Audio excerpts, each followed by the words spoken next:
Hey people, it's Kelly of Print Praise Slay, and I am here with my good friend Debbie. Hello. And we're here to share another episode of Cookies in Christ. Today we are wrapping up Leviticus, so Leviticus 23 to 27, and I'm excited because we are really making our way through all of the books. And so I'm gonna share like the overview of these particular chapters, and then we'll go back and hear what Debbie's study notes say. And I'm really excited to hear them. She gave me a little bit of teasers, so I'm excited to see what Debbie learned. And then I'll jump in there with my notes as well. So thank you all for being here with us on this particular episode. So in Leviticus, in my Bible, it's like sections. So this section is section 3. It's called Season of Festivals, and then it goes into the topic for Leviticus 23. I am looking down because I'm looking at my Bible. So, like the synopsis is saying, like Israel had several annual feasts that were designed to remind them of the goodness of God. So you'll see that we'll talk about each of the festivals for a second, like really quickly, and you'll notice like each of them have like a certain theme, but they are all geared towards the relationship with God and the reflection that the people have in worshiping Him. So in Leviticus 23, God, of course, is talking to Moses. That's his jam. He's been talking to Moses for a while. Moses has been so blessed to have this moment. um, and God is saying, give these instructions to the people of Israel. These are the appointed festivals that are supposed to be official, like proclaimed holy assemblies, like festivals that he wants these people to have. All right. And he makes it clear that this is an addition to the Sabbath. It's in addition to the other things that we've already discussed early on in Leviticus. So as we go on, we go into each of them. The first one is called Passover, and it's the festival of unleavened bread. Um, Unleavened bread, I've actually had unleavened bread, bread without yeast. So it's kind of flat. It's like a cracker, I guess, kind of. Um, but it is bread that's made without yeast, and this is a festival that reminded Israel about their escape from Egypt. So when they were fleeing Egypt, they took unleavened bread, I believe, because they didn't have enough time. So bread it needs to rise. They didn't have the time for that. So unleavened bread. So it is like a reflection, a remembrance of this time in which God was there in the midst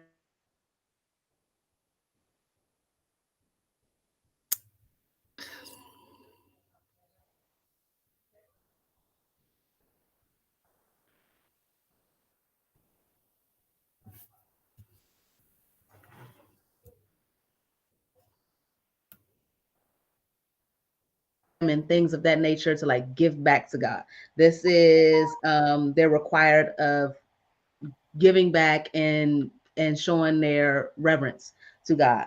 Um, and then the next one is considered the festival of harvest, which goes like a couple weeks after the celebration of the first harvest, in which they continue like was it 50 days later, and they present a grain offering to God. And it's a festival praising God like for the harvest that they were able to have. um, that's something that most of us are probably familiar with, since we don't reap what we sow. We don't really plow the field like that. However, this is a big deal. This is how they gain a lot of their livelihood. So this is a festival. When I hear festival, it's party. So they're out there having fun with the Lord. The next thing is the festival of trumpets. This is like a celebration of like a new year type celebration. It is something that I believe happens um, definitely with the sound of trumpets. Okay. So um which is near and dear to me, and I'll explain that later. But trumpets were to announce like the beginning of each month and the start of something, an assembly, an alarm, war, or anything like that. So the trumpet has a lot of significance in the Bible.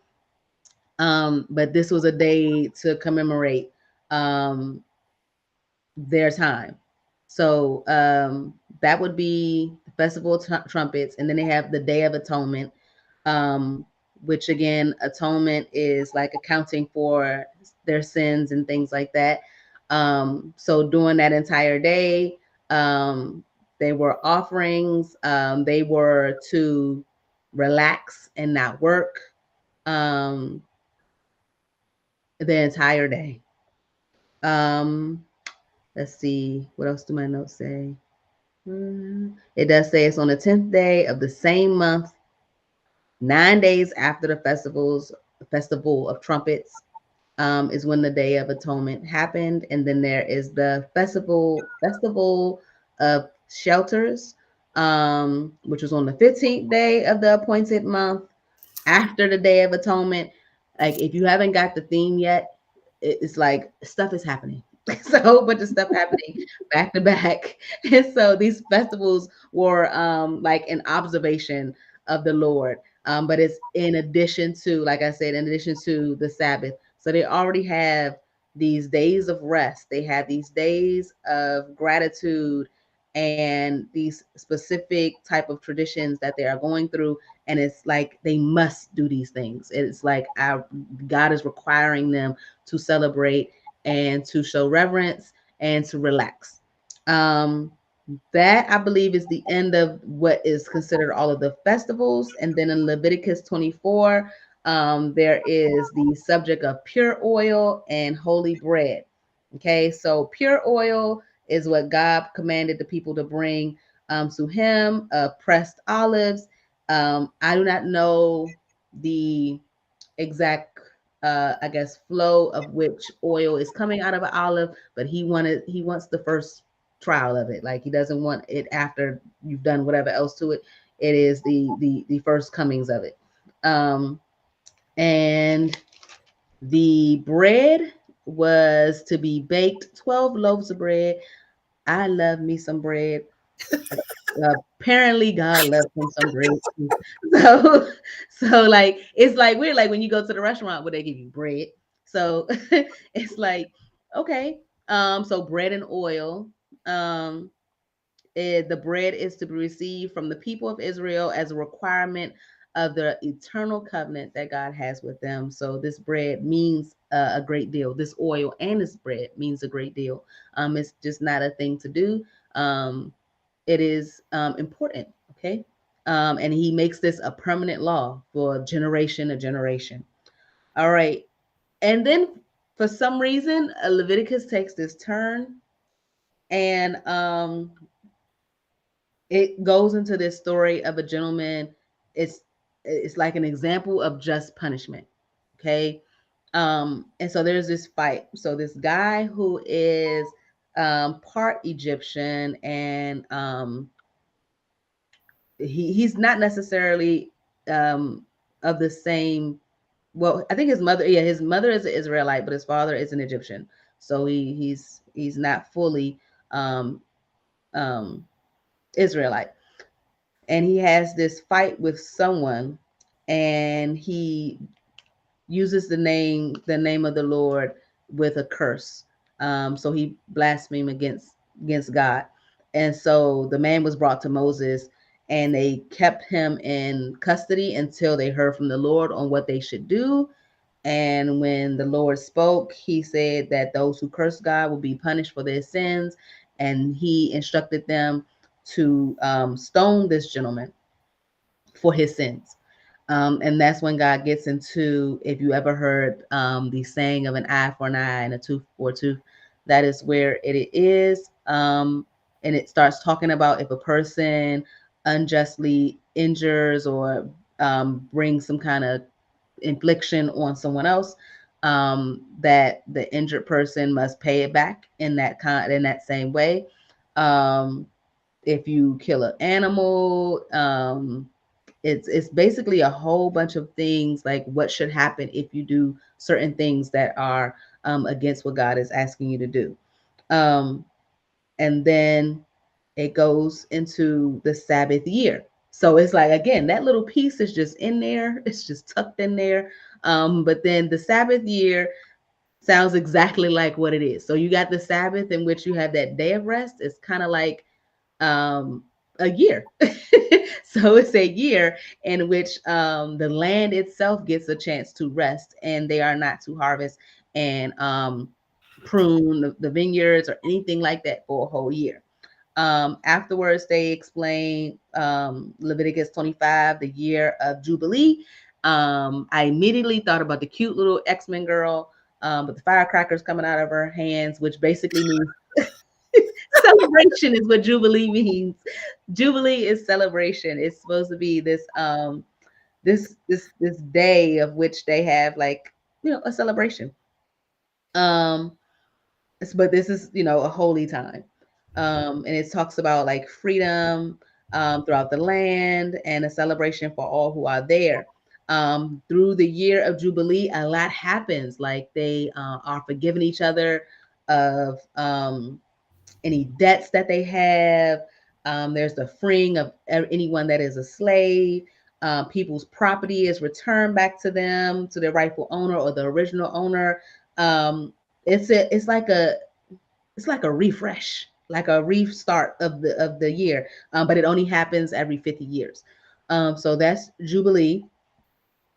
Um, from that, we talk to the redemption of property, and that's Leviticus 25, 23 through 24. And it talks about the land, and if it is ever sold, how it must go back to that person. That person should have an opportunity to buy it back.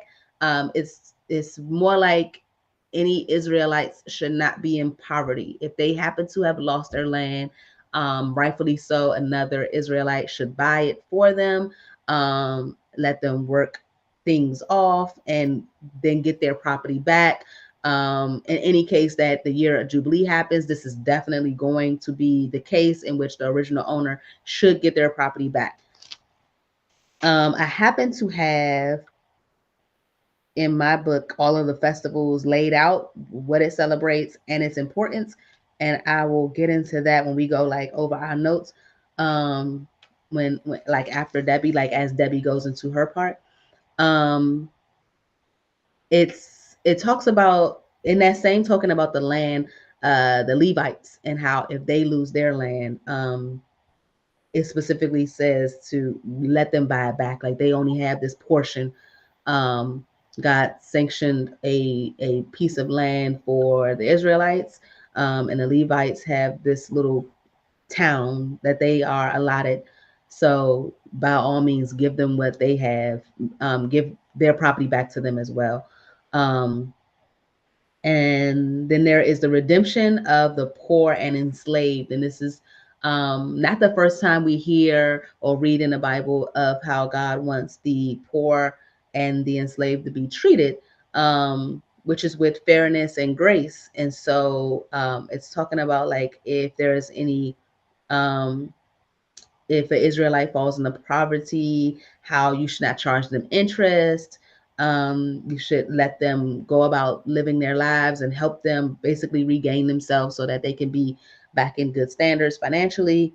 You are not to force them to be a slave to you or anything like that. Kind of hire them so they can get themselves out of a bad situation. And of course, when the year of Jubilee happens, don't forget give them back whatever was theirs, that is not obligated to you.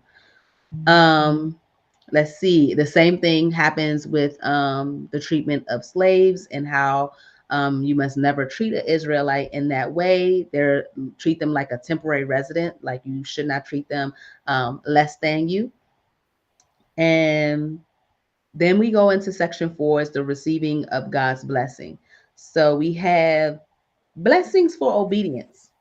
And of course, after the blessings of obedience, they get into the punishment of disobedience. So in the blessings, like it's of course all great things. So if you follow my decrees, says the Lord, and are careful to obey my commandments, I will send you seasonal rains, which is wonderful because again, that's good for harvest. He will give peace in the land. look favorably upon you and making you fertile and multiply your people, surplus of crops, all of the good things, like all of the wonderful things. Like, think about it. If it's good, that's it. Like, he's doing that. However, as we scroll down a little bit more, there's the punishment. All right. Um, as wonderful as those blessings were, the punishments are equally on the other end of that rod. So I will punish you. I will bring sudden terror upon you, disease, fevers, cause your eyes to fail, a whole bunch of stuff. And this is if the Israelites refuse to obey the commands of the Lord. Okay. And these punishments are very severe. However, when you flip the page one more time and you go into Leviticus 26, there's like this mercy. Okay. So yes, there's a whole bunch said, a whole bunch of things said. If you read it, it makes you not want to breathe wrong. Okay. So, you're like, I don't want to do anything to upset the Lord. But it says, despite all of this, I will not utterly reject or despise them while they are in exile in the land of their enemies. I will not cancel my covenant with them. Like, after all of that, if you turn back to God, there is mercy. It's basically what he's saying. After he has already laid out all the blessings that could happen, what can happen if you disobey. However, if you happen to disobey and you turn back to him, there's that mercy. That is a beautiful thing. Like, it's definitely highlighted in my Bible. And again, that's Leviticus 26, 44. So then redemption for, and this is the last chapter, redemption of gifts offered to the Lord. This is Leviticus 27. If anyone makes a special vow and dedicates someone to the Lord and paying off the value of that person, there's these scales of values. And I don't want anybody to feel any kind of way. Like, you don't get in your feelings, because of course there's the men, but they're doing a lot, right?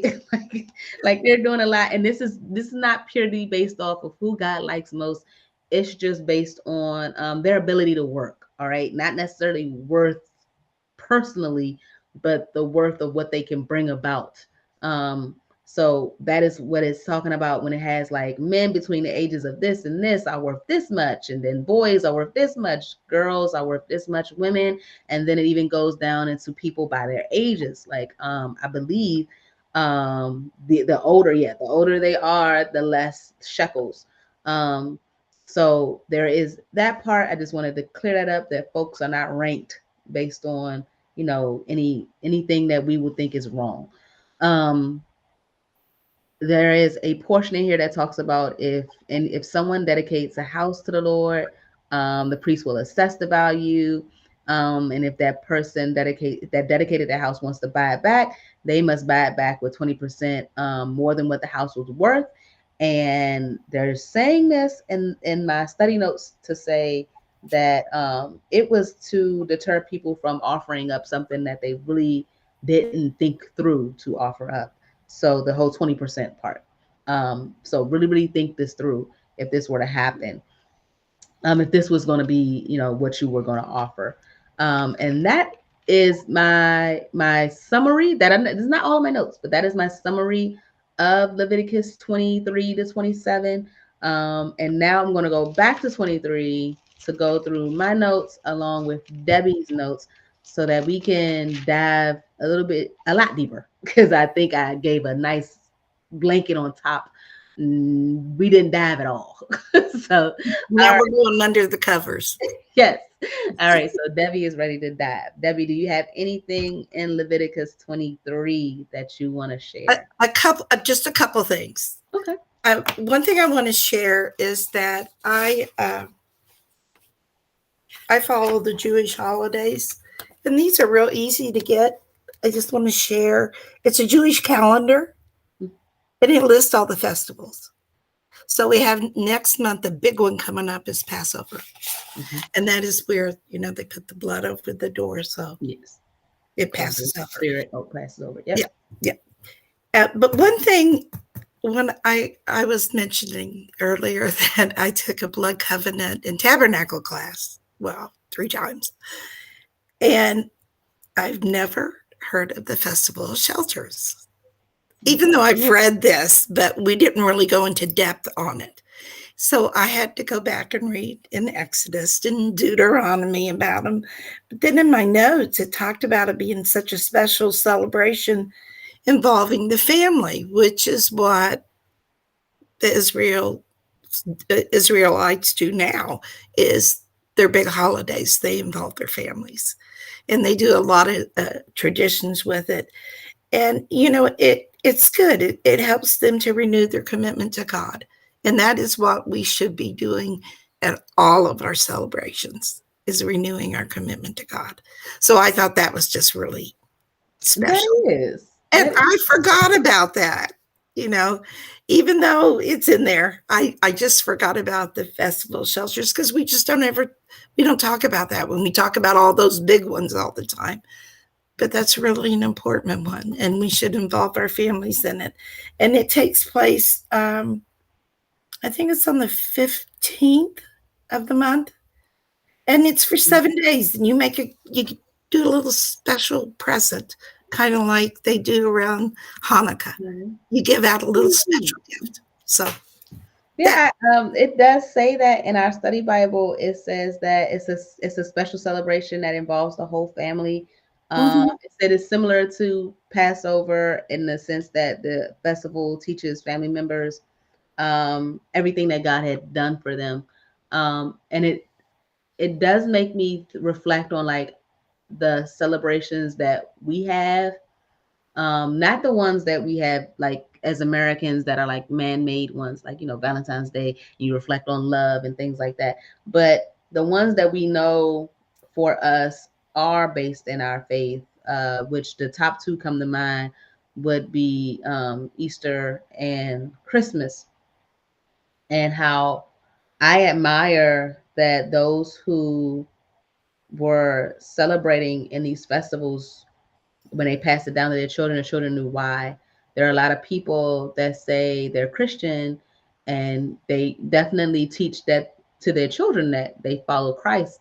But then Christmas comes and there isn't necessarily anything um, that is spoken about Jesus in that time. It's like, you got the Christmas tree and you got the Christmas lights and a lot of things that have the word Christ in it, um, Mhm. but not necessarily, really, really explaining the significance of his birth, or for Easter, the significance of the empty tomb. Um, Yeah, there wasn't an Easter bunny. right. That's a pagan thing. A Like I've been doing a lot of research, and um, Uh-huh. yeah, it's interesting how it's all intertwined in there. And I was like, what does the bunnies don't even lay eggs? Like I'm confused. Mhm. It's about fertility in that sense, like spring, and that's why people all sprung and stuff like that during the spring, and stuff just to be happening. It has nothing to do with the Lord. Not a thing. Not a thing. But if you ask the kids anything about Easter, and they could be the most Christian children, they gonna definitely reference that bunny. Mhm. And That's really sad. how many churches have Easter egg hunts after the services? Hmm. So. Yep, that's what I grew up. You go and you look really, really cute, and you have service, and after service, you grab that basket, and you looking for the gold egg so that you can get that dollar. And in the Mhm. meantime, you're gonna get the eggs with the candy, the what's some little things that not gummy bears. I forget what they're called. Um, I know that nobody wanted to eat them though. I just wanted chocolate, but you do lose the meaning. I happened to for my kids, it was something I forgot what it's called. It's I still have them. They're over there. They're eggs. They're Easter eggs, but the eggs have pieces of the story talking about the story of Easter.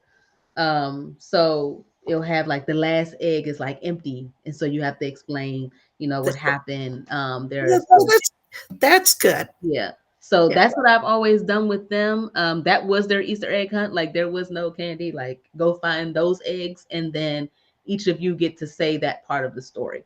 I forget what they're called, but I definitely got them from a Christian. store. But I say all that to say that I know for me and my family, I would love to do a better job celebrating with accuracy Hmm. for what the day is really about. And I can admire that, they have kept their traditions and they stuck to them, and they celebrate them in a way that keeps the true meaning, and they pass that down. So thank you, Footsie. I knew you were going to have something. You were bringing that up. I'm definitely going to add that as a note. Let me get my little post-it note out. Where my post-it? Let me get my. I'm gonna find my prohibited one. All right. Um, Let me see what I have. I have some notes. A day of rest and remembrance. I think I said that. Um, Celebration of the first harvest is a symbol of putting God's first. Um, and I put my notes say putting God first, like the things that some people tend to not put or tend to put before God would be like their time, their money, their action, like not putting the action that God would want you to have first, but this is how I'm going to react to it Hmm. first. So I was just reflecting on that. But the study Bible says um, the unleavened bread festival symbolized that first. So there's three things. So first, because the bread was unique, it illustrated Israel's uniqueness as a nation. And then two, because the yeast was a symbol of sin, the yeastless bread represented Israel's moral purity. Hmm. And then third, the baking method reminded them to obey quickly, because their ancestors had to leave um, without the yeast in the dough, because they were leaving Egypt quickly, without waiting for the yeast to rise. So I think I only touched on the third part. That's the one that I knew of. But the study Bible definitely talks about the other two, um, which I think are nice notes. Um, like there's definitely you reading the Bible, and I want to encourage people to either get a study Bible, or definitely when you read the Bible, I'm not saying that you can't just read it for what it is, but it is we live in a time in which we have access to commentary for people who have been able to study certain customs and what things meant back then, and the significance of things. So when you read and study the Bible and research at the same time, I feel like you get much more out of it, because those things are not in the text of the Bible. Those 3 points, they are in the study Bible. And then I'm sure there's somebody's article on somebody who took a whole couple hours to research unleavened bread and the significance of it, versus honestly in my Bible, it's a paragraph that is this big. But somebody You probably need did a to go whole deep. research paper. You Huh? need to go deeper Yeah. into it. Some of these you really need to go deeper and not just read over the text. You need to research, and I think he meant for us to go deeper into it. Yeah, and it's nice that we can now share those notes with each other. You no longer have to, seek this Bible scholar that you may not be able to connect with. They're all over the internet. Like that is so Mhm. wonderful that you are able to Google it, and I mean use discernment, because they got other people out there. But use discernment and find the commentary that really really connects with you, that you can learn from, because you don't want to miss something. I know you're always probably going to miss something, because it's impossible to soak it all in. Debbie and I talked about that before we came on. Like you should forever be trying to reread the Bible and learn something new about it. But you don't want to just read the text and then unleavened bread, moving on. Like you didn't even want to know what that meant. You just saw unleavened and you was like, okay, we got potato bread, we got wheat bread, we got unleavened bread. Moving on. That's not the same. So you don't want to just gloss over it, and know everything that you learn is not necessarily going to be life changing in that very moment, but it's like these aha moments when you're able to connect the fact that you read in Exodus, which were books away, when they left Egypt and how they had to leave in a hurry, Mhm. and now you learn why unleavened bread is that significant. Those kind of aha moments are very well worth the research, to try to figure out like why is this particular paragraph in here. And I think we need to, question stuff a little bit more, with respect. Do you have anything else for 23? I don't think I have any more 23. No, that's all I had. Um, oh, I just wanted to put there when it said Festival of Trumpets, I put my daughter Eden. Her name is Eden. I put her name in there and I said Eden plays the trumpets, and I put little hearts in there because she's just now learning how to play the trumpet. And so I'm so proud of her because that's the instrument that she chose on her own. And I tried to tell her the significance of that particular instrument. So she's walking around playing God's trumpet. So, is she using a ram's horn? No, no, she has been upgraded to Yeah, brass. just asking. To brass. Um, I'm sure she would have had a time, but I don't know what that would look like walking into the school. But I did see that that's what like a trumpet necessarily was considered back then, and I'm like, wow, ram's horn. Like that's what it says. Most trumpets used were ram's horns. All those special trumpets are made of beaten silver. My daughter definitely has some beaten metal. Big metal. Okay. So, but thank you for clarifying that. Okay. Just Um, checking. do you have anything for 24? Let me see. No, for 24. Let me see what I had for 24. I want to make one mention. I don't know if anybody is familiar. This was another thing that in the class that I took, olive oil is pressed 3 times.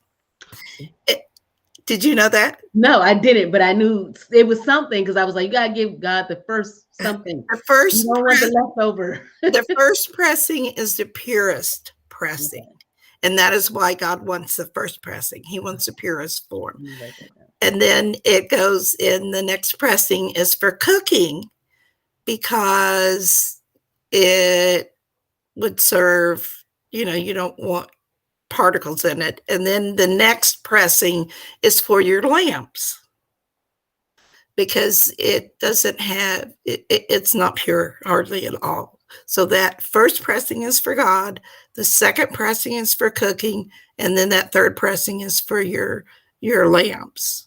And that's the story of your oil. Okay, I got it. There are 3 oil pressings. Mm-hmm. 1 God, 2 cooking, 3 lamps. Yes. Thank you, Debbie. You're welcome. Let me see. 24. Um, I have a note with the example of just punishment. It is always hard for me. Um, I definitely know to accept God's choice and judgment. Because who am I? Um, but it still is like, oh man. So this particular gentleman who was dishonoring God can remind you of the the sons of Aaron, I believe, dishonored God as well. Um, Not necessarily in this way. What they did was they brought their they something with the offering. They did something with the offering in which they either offered at the wrong time or the wrong type of animal. The sacrifice was not um in the form that God required it to be, and then they were punished. And so it reminded me um, of that punishment just because of the flow of which we're in with Leviticus. They're not related in any way. It just I put a note that it just reminded me of them.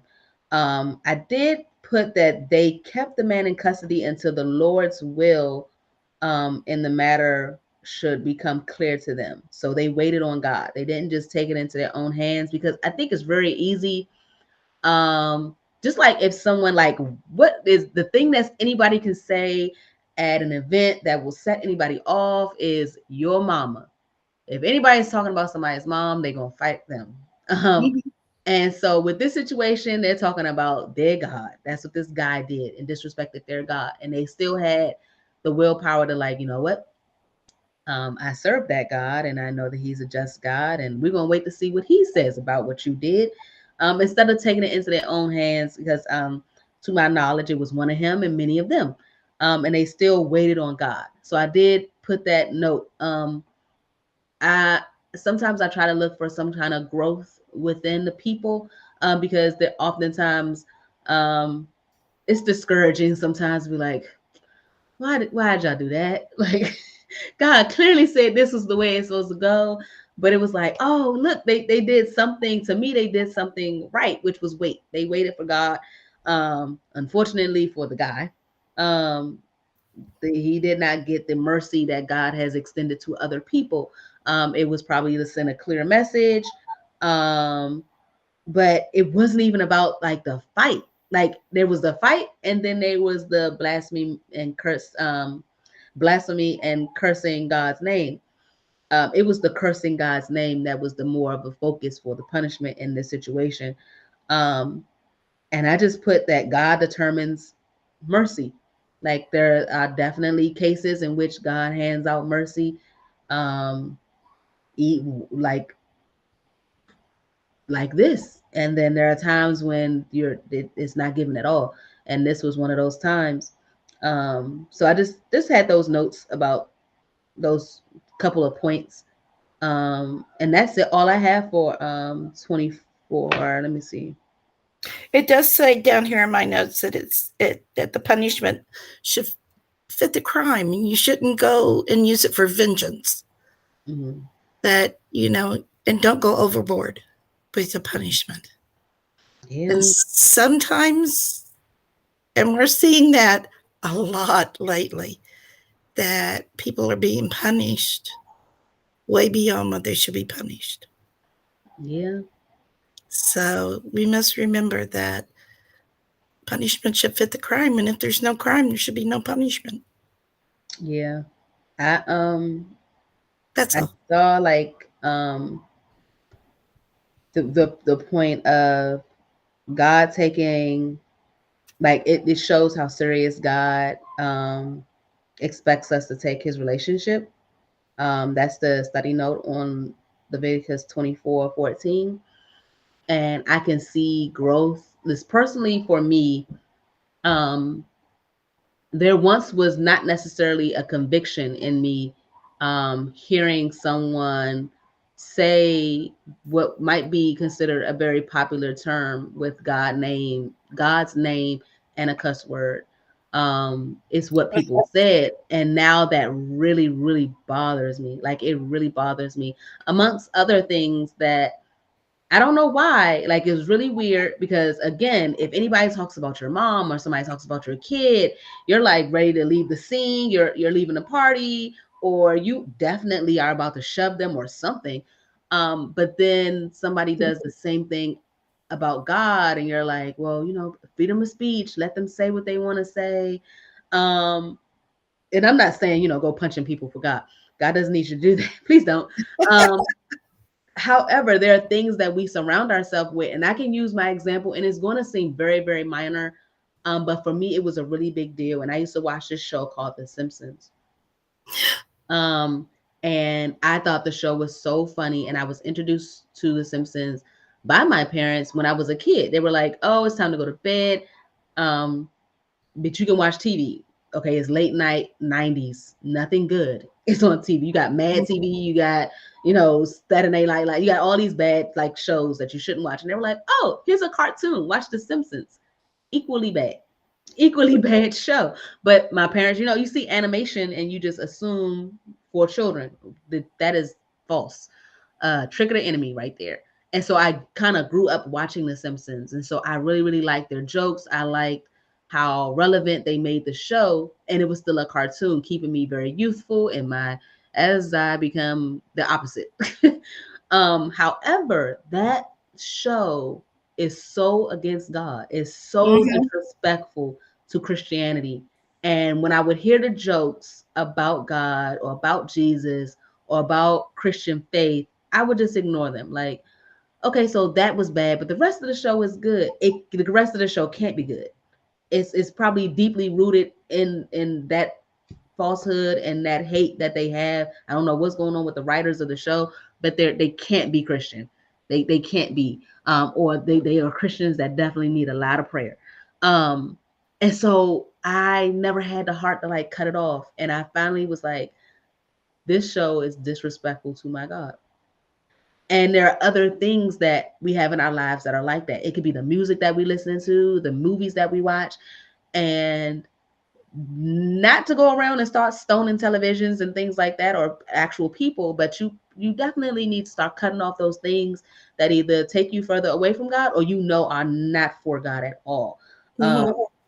Books that because you of the read. relationship, like it shows how serious you are about the relationship. You would never listen to a song and they are just talking about your best friend terrible. Like the whole song is just talking about her terrible. You'll be like, ooh, you're not gonna say this my jam. Like, but you definitely listen to songs knowing that this is not for me. So I highlighted that and I thought about that, and it says treat God with reverence. Uh-huh. Um, so don't say that popular curse word that a lot of people say, um, just to show how angry you are. You Hmm. can just, you know what sound probably could just make the same type of, commotion. That's it. You suck your teeth and then move on with your life. You don't have to say a whole bunch of words. Just so it's my advice to you to keep you out of the situation. Um, any notes for 25? Uh, the nuts. The only no, I don't think so. The only thing I did is the Sabbath year is 7 years, and the year of the Jubilee is 50. Um, is this where they were talking about the fields? The property. The farmers are rotating the crops, where they rotate the rest. They rest the fields every 7 years. They rest that you're supposed to rest your field and let your Oh, field that's rest. the Sabbath year. I believe Yeah, that's the Sabbath year. yeah, and that's every 7 years. But you know what? Farmers do that as well, and not necessarily 7 years, but every so many years they have to rest their fields and let the nutrients seep back into the ground or whatever they're planting, whether it be wheat or corn or soybeans or whatever, the nutrients are not as good. And if it's something that they're feeding to their cattle are not going to get it because as they're taking away the nutrients out of the soil and it has to rest just like we have to rest on the seventh day. The fields have to rest so they can replenish themselves. And farmers do that even today. My uncle farmed and he would do that. You would see, I'd say, why are you not planting anything in that field? He goes, it has to rest. And they do that. They rotate the crops and rest. So a nice agricultural lesson from Debbie. What did Just he what did he plant? everything. Oh wow. Everything. um I And the government would pay him to not plant some things. when I read this, I immediately was like, so what about what about not eating? like but of course, God is talking about how he will provide for them, knowing that they're not, Yeah, pruning and harvesting and things like that at that they time. had their personal field where Yeah. they garden, where they grew their own food. Okay. So That's nice. That's yeah, really nice. And it's nice to see like it actually in play, like it's something that somebody does. And it not necessarily for the spiritual reason that these particular people were called to do it for. Um, but it's still God's soil and like God's earth. And it's like that's just how it works. And I like how you tied it into us. Because yes, if I do not rest, I actually just my body does it for me. Like I will come home and there's no dinner, nothing required, just it pass out. shuts down. It just shuts down. Yep. It's got to rest. Yep. Let's see. Oh, for the year of Jubilee, I said I can only imagine a year like this, like a reset year. if we actually did something like that, like it was our custom to like start over. I would hope that people wouldn't take advantage of it and like, oh, I'm just gonna run up all my credit cards because the government's gonna forgive me in 50 years. Like I, I would hope nobody would do anything like that. Like that's just far fetched. Um, but it would be nice to have that reset for a a period in time. Again, it's 50 years, so your odds may not be like you are definitely going to experience a jubilee, but for the most part, the average person reaching, a good 80, 90 years hopefully does see one. Now whether or not that happened when you were 10 years old and you really didn't get to take advantage, but, but either way, you got to talk to the Lord when you got here. um but everyone else, like that, had to have been like this freedom lifted, especially if you happen to be the people who had something not confiscated, but like you lost it, um, in poverty or anything like that. If you had to go into slavery in the sense of you owed a debt so far where you had to work it off, that debt will be forgiven. Like that, I just think that it will be amazing. But it's saying like if society followed something like that, there would be no poverty. And I thought that would just be, that's like a dream. I don't think that that would be a bad thing. I don't know how they would work this out, so I'm just gonna, leave that to any professional that would love to implement this. Um, But if you think back to when our country was established and we had indentured servants, mhm. all of their servitude was 7 years. Oh, I did not know that.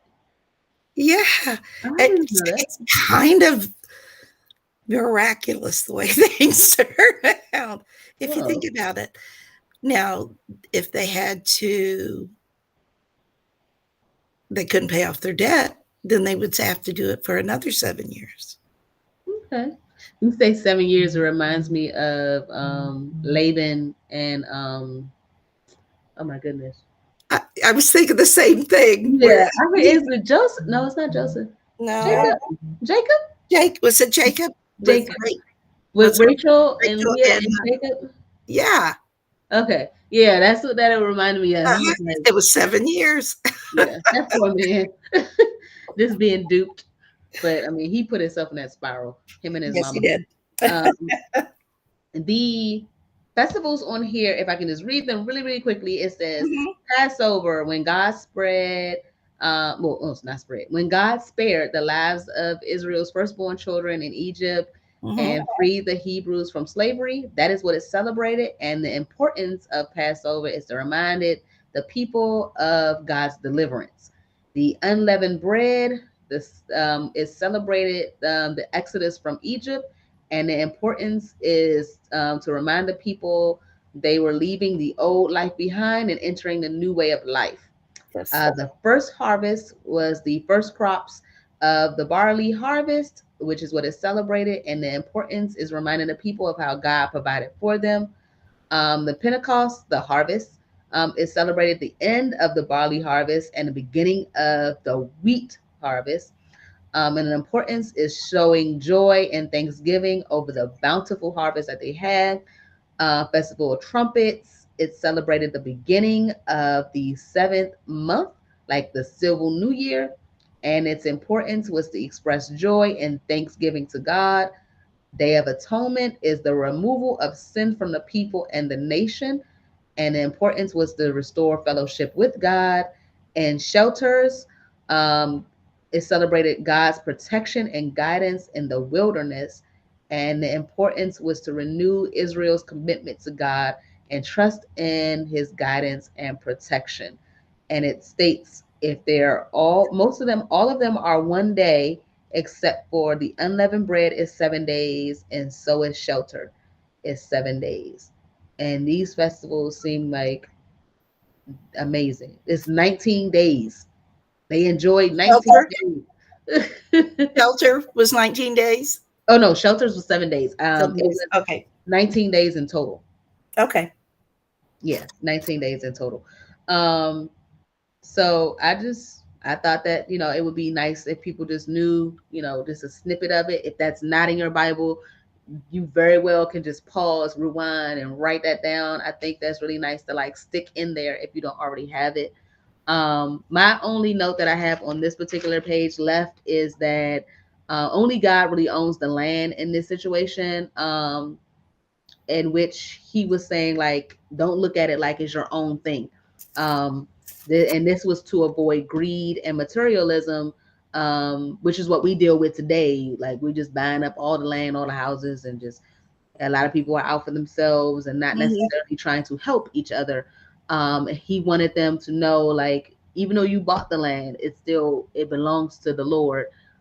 You are like, I guess, like a manager of the land more so than the owner of the land, and it's put you in the mindset of not necessarily it's mine, because you don't get that chip that you don't need. um, and then you can rightfully give it to the people who really needed it, even though you were the one who were able to acquire it at that particular time. It just seems like a civilization that ran really like with a nice flow. We are in a capitalism situation right now that's just, I don't know who driving this train, but it's just, woo, capitalism is crazy. Um, Yes, it is. um, I actually don't have any written notes for 26 other than for the punishments. I actually wrote in my Bible, I don't want any part of this at all. That's all I put on there, because God is talking about a whole bunch of stuff that He is going to do to you, like with the you worshiping idols, and your tree not gonna bear no fruit, and I told you about what He gonna do to your eyes, and all of that. It's just, y'all can read it for yourself. Know that we serve a loving God, but this is definitely the He has his moments. yeah, he's this is the pissed off part. Yes, I that's just wrote, I wrote 7 times over if you stay hostile. So, it's visited upon you 7 times. yeah. So that's all I have. That's all I have. Is Stop. that all I have? I'm sorry. My dog's jumping all over the place. Um, I have to go get my dogs. They're quiet, so that means that they doing something I don't agree with. Um, I already said that note. I said that note, Are you and on 27? oh yes, I There's had only one note in 27 that like, there's just one I have on 27. okay, go ahead with your one, and I'll share my one. Maybe they might be the same. I don't know. Well, it kind of remind me of tithing. Okay, mine is right before that. So you're talking about 30, 27, 30. No, well, it's in 9 and 10, but I actually couldn't read it in 9 and 10, but it was down in the notes. And if you vow to give 10% of your income, and I took that to mean 10% to God. If Mm-hmm. you promise God 10%, and that would be your tithe, and Mm-hmm. then you have a bill come up, and your choice is, do I give my 10% to God or what? Okay, you promise that 10% to God. Guess what comes first? You better give that 10% to God first. Mm-hmm. And that was the only note I had. That because God expects that, and you better not fail God, because, like you said, God has mercy. God's a just God. God is a loving God, Mm-hmm. but you better And if you have fulfill. faith that He'll provide for those other things. You better fulfill that promise to God first. Yes, that is. I do see that in 9, 10. If But you that's all I vow had. to give That's all I had. 10% of your income, Yeah, yes. you get that 10% first. That comes out first, and then people don't do that a lot of times. Yes. Some people I've heard, they feel like, oh, it's in the Old Testament. It doesn't matter. So, I mean, even if it wasn't for the sake of, oh, it's in the Old Testament, you have to think about the organization that you are giving the 10% to, as well as showing your reverence for God. Like, you want your church to be able to go on missions to different countries and help out in your community, even if it's not other companies, I mean, countries, helping out in your community. let's just keep the lights on. I like, how is the church gonna keep the lights on if you giving $20? Yeah. Unless $20 is your 10%. So and I have heard like, okay, so 10% is something that if it's a thing for you, like maybe work up to your 10%. Um, or at least give from your heart. Not necessarily you was gonna give $20 to Chipotle. I'm gonna give it to God this one particular day. Like, give from your heart. If it's from your heart, but work your way up to the 10%, and out of gross versus net, is what I've been taught. But again, that's a you and God thing. Have a conversation with Him. He shall lead you on the path that you are supposed to go in, and Yes. can't nobody tell you different. Um, I was I was in this. I read this and my jaw almost hit my Bible. So I'm in 20. This is my last note. I'm in 27, 28 through 29. It's a really short paragraph, and it states, so I guess set the tone, in which you're talking about redemption of gifts offered to the Lord. So there are things that are being offered to Him, and it says, however, anything specifically set apart for the Lord, whether a person, an animal, or family property, must never be sold or bought back. Okay. Hmm. Anything devoted in this way has been set apart as holy, and it belongs to the Lord. Cool. Everything is good until 29. No person specifically set apart for destruction may be bought back. Such a person must be put to death. And I was confused. And I was like, why are we putting people to death?